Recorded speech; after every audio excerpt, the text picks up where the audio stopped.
Hey there, it's John from Heroes and Legends. I'm here with this week's comic book haul. So, got the books a little bit late this week. It was a holiday weekend with Thanksgiving. So, of course, I have my books shipped to me, as I mentioned before in the past. So, they're a little bit late. I haven't had a chance to read any of these yet, unfortunately. Kind of really wanted to read a few of them. But I'll definitely have a chance this week to do so. And then when at least the next issue comes out, I'll talk a little bit about them. But let's get started with Exo Manowar number 42. And this is, I think, the second part now to the Exodus storyline. So not a bad jumping on point if you happen to catch the last issue. But this has been Valiant's flagship book. Really been excellent. One more Valiant book to look at, we have Ivar, Time Walker, number 11. So this is by Fred Van Lent, also another book that's been very strong.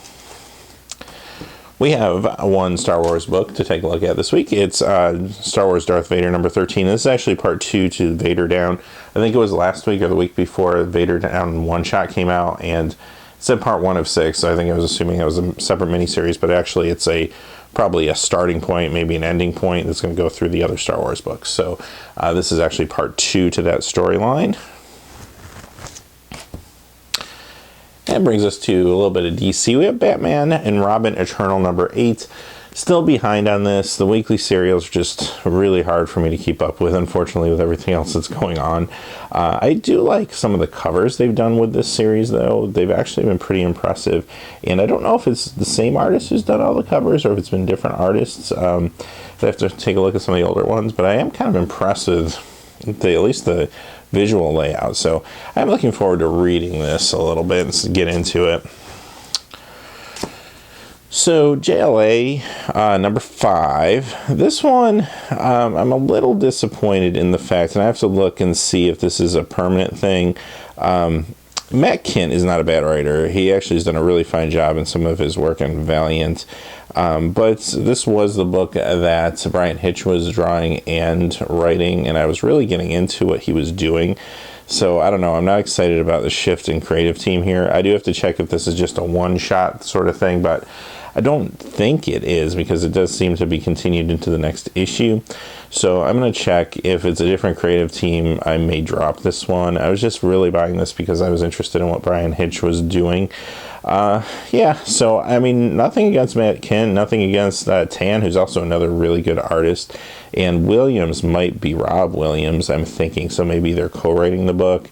I haven't really looked at the credits inside, just what's on the cover. So, yeah, I picked this up. It might be the last time, though. All right, we got a Marvel book here. Last Days of Silver Surfer, and this is number 15.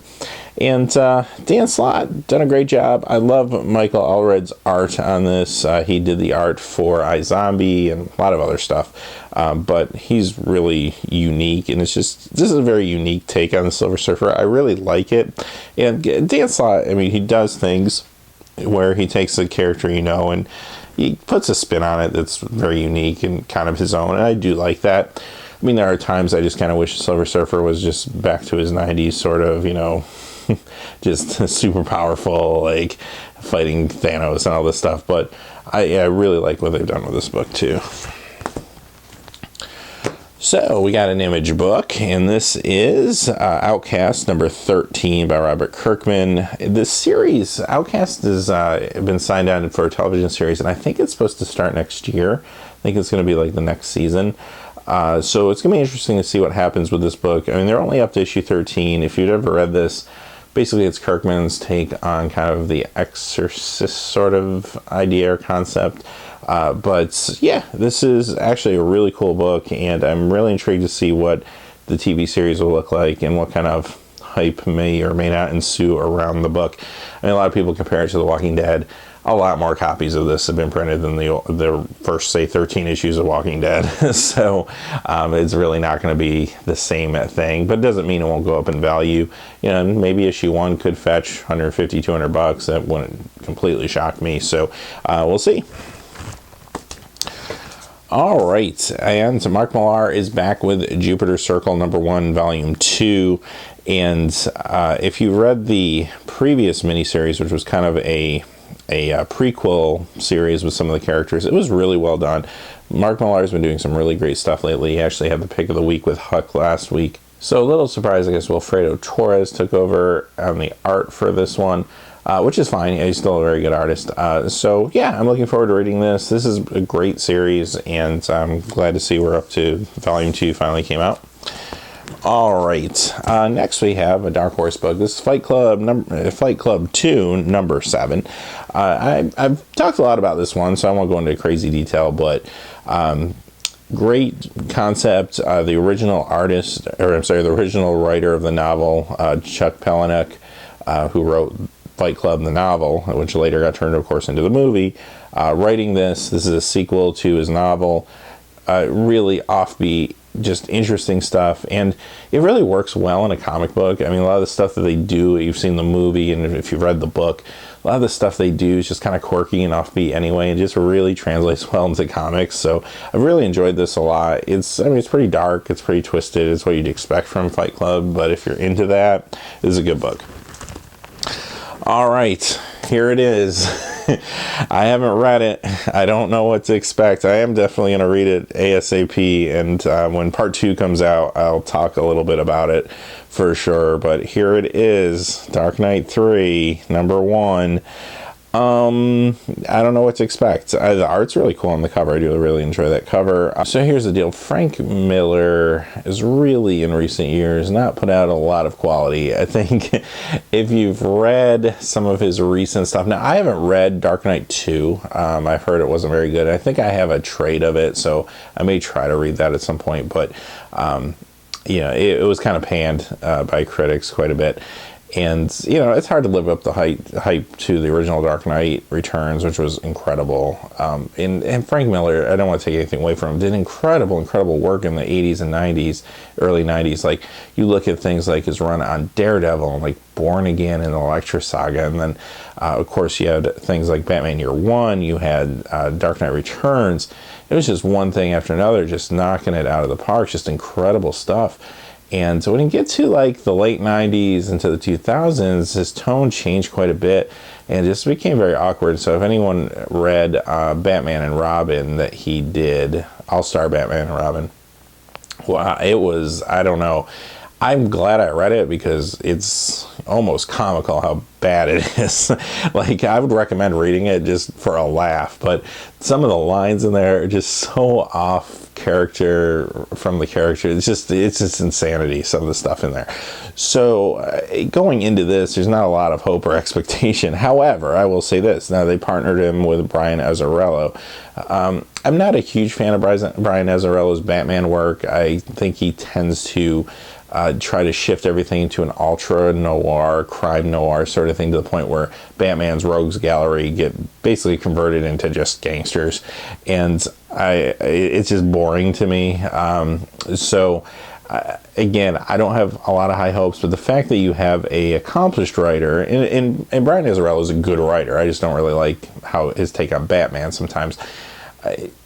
Maybe that will help this book. I don't know. And I love Jansen's art, Kubert's art. I mean, there's going to be some quality art in this book, so I'm looking forward to that. I also think that there's a little mini comic inside that's the future Atom, which is basically the Atom in this world. So that's interesting to me. I don't know if it's by the same creative team. I assume it is. Yeah, I'm looking forward to reading this. I don't know what to expect. I hope that when the next issue comes out, I'll be here telling you guys I was pleasantly surprised and that I've enjoyed it. I mean, the art does look really nice, if nothing else. But here it is, tons of hype around the book. I'm sure you're going to see plenty of copies of this sitting on shelves at your comic book store. And there's a million different variant covers and so on and so forth. But yeah, I don't know if it can possibly live up to that hype. But I'm just hoping for a decent story that isn't insane. So if it doesn't go to crazy town, I'll be happy with it. All right. Getting down there, the last 4 books. This is Guardians of the Galaxy number 2, Brian Michael Bendis. And I've really enjoyed the relaunch of Guardians. I said last week, I don't know, it feels a little awkward, some of the changes they make to this team. They seem just very abrupt. I kind of get, okay, Peter Quill right now is in charge of a planet.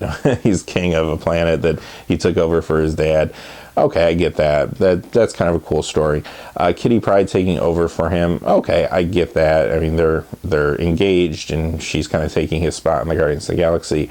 I'm not really still sure what the Thing's doing there. I mean, it's cool. I like the Thing, but I don't know how he really got involved in all this. And same thing with Venom. Venom's been there a while now, but don't really know why or how he fits in. But yeah, strange concept, I think, with what they're doing with the team, but at the same time, Bendis is a fantastic writer, and this has been a really good book.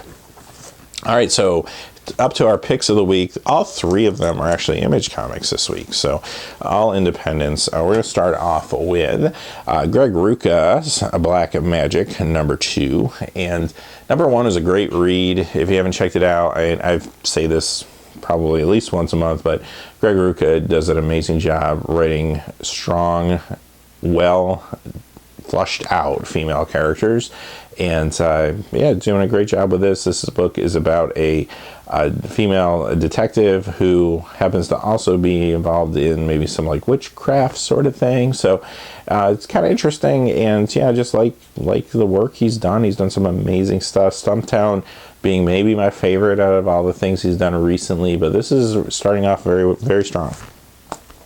All right, number 2 pick of the week is The Fade Out by Brubaker and Phillips. I know this is ending soon. I don't think this is the last issue. Maybe it's 12. But this is awesome. I think this is always one of my 3 picks of the weeks every time it comes out. But just an awesome noir Hollywood, like golden age of Hollywood story. It's phenomenal, and all the players and just kind of what the movie companies were kind of up to, and it's just awesome. So check this out if you haven't. I mean, when this wraps up, I'm sure they'll release some sort of either hardcover trade or whatever. This is awesome. All right, so our pick of the week, and it's Saga number 31. Brian K. Vaughan, Fiona Staples, and if you've been reading Saga, I don't really need to say anymore. This is maybe one of the best comics to come out in the last 10, 20 years. They just came off their hiatus, so typically what they do, which a lot of the modern comics do, especially independents now, they almost run like a TV show and do seasons where you'll get like 6 issues in a row, and then for the artist to kind of keep up, they'll go ahead and take a short break, and they'll be gone for a few months and then come back. And I like that because then you don't have to worry about like filler issues or, other people coming in to do art for one issue, which just kind of breaks the momentum sometimes. So I'm cool with that as long as they come back in a timely manner, and they always do. They stick to their schedule. So, this is awesome. This is another time jump that they've done that's been pretty common when they've done their hiatus. They come back with a time jump. And this story is just incredible. So, and if anyone hasn't read it, I mean, they put the trades out regularly. So I think there's maybe 3 or 4 trades out, and probably 4 trades now that this one's out. And it's like a space opera, but it's almost like everybody kind of talks like people talk today. Like everyone kind of has this modern sort of language. So it's not like you're watching something where they're trying to, I don't know, kind of change the language a little bit to make it to feel like you're in a different time and place. I mean, everybody talks like they talk today in 2015. So I find that very interesting. But yeah, it's really awesome. And if you haven't been reading this, you got to jump on this. And this is a good jumping on point, regardless, just because this is the first issue now of a new arc. So, that's the haul for this week. Hey, as always, thanks for watching. Please remember to like and subscribe, and have a great day.